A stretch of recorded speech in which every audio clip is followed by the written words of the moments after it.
দলের খারাপ সময়ে কিভাবে আমি পারফর্ম করতে পারি, এটাই আমার কাজ। আমার মনে হয় না, এটা তো আমার মনে হয় সিলেক্টররা উত্তরটা দিতে পারবে বেটার। ক্যাপ্টেন আছে, তারা আরও বেটার উত্তর দিতে পারবে। কারণ আমার মনে হয় অ্যাজ এ আপনি যেটা বললেন যে লিডারশিপ গ্রুপের একজন আছি আমি, বা আমি এক্সপিরিয়েন্স ক্রিকেটার, এই জায়গা থেকে আমার টার্গেটই থাকবে আমি কিভাবে ইম্প্যাক্ট রাখতে পারি, কিভাবে আমি কনসিস্টেন্ট পারফর্ম করতে পারি, দলের খারাপ সময়ে কিভাবে আমি পারফর্ম করতে পারি, এটাই আমার কাজ। আমার মনে হয় সিলেকশনের বিষয়গুলো নিয়ে কোচ, ক্যাপ্টেন এবং সিলেক্টররা আরও বেটার আইডিয়া আপনাকে দিতে পারবে। আমার মনে হয় অ্যাজ এ ব্যাটিং ইউনিট আমরা লাস্ট 10টা 12টা ওয়ানডে যাই খেলছি, আমরা ঠিক মতো 50 ওভার ব্যাটিং করতে পারিনি।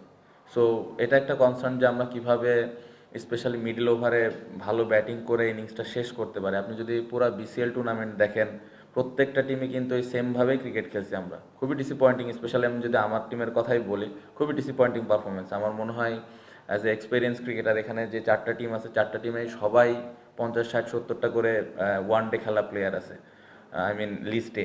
সো এরকম জায়গায় আমার মনে হয় যে as a whole batting unit আরেকটু কনসিস্টেন্ট হওয়া দরকার ছিল, আরও বেশ কিছু 100 হওয়া উচিত ছিল, এবং 50 ওভারটা ডমিনেট করে ব্যাটিং করা উচিত ছিল, যেটা হয়নি। সো এটা একটা ডিসঅ্যাপয়েন্টিং ব্যাপার, যেটা আমাদের ইন্টারন্যাশনাল ক্রিকেটেও হচ্ছে। সো অ্যাজ এ ব্যাটসম্যান আমার মনে হয় যে আমাদের এই জায়গাটাতে আরও বেশি ফোকাস হওয়া উচিত, এবং সামনে পাকিস্তান সিরিজ, এখান থেকে কিভাবে আমরা এই জায়গাটা ওভারকাম করতে পারি, এটা ইম্পর্টেন্ট। যদিও টুর্নামেন্টের আগে একটা ভালো টুর্নামেন্ট হয়েছে এই সিরিজের আগে, সো এটা একটা বাড়তি হেল্প করবে। আমি আশা করব যে এই জায়গাটা আমরা ভালোভাবে ওভারকাম করতে পারবো। আমার কাছে মনে হয় লাস্ট লাস্ট 1-1.5 বছর অনেক বেশি টি-20 খেলা হয়েছে। সো এটা একটা কারণ হতে পারে, ব্যাটসম্যানদের মাথায় সবসময় এই জিনিসটা কাজ করছে, স্ট্রাইক রেট, বড় শট খেলা।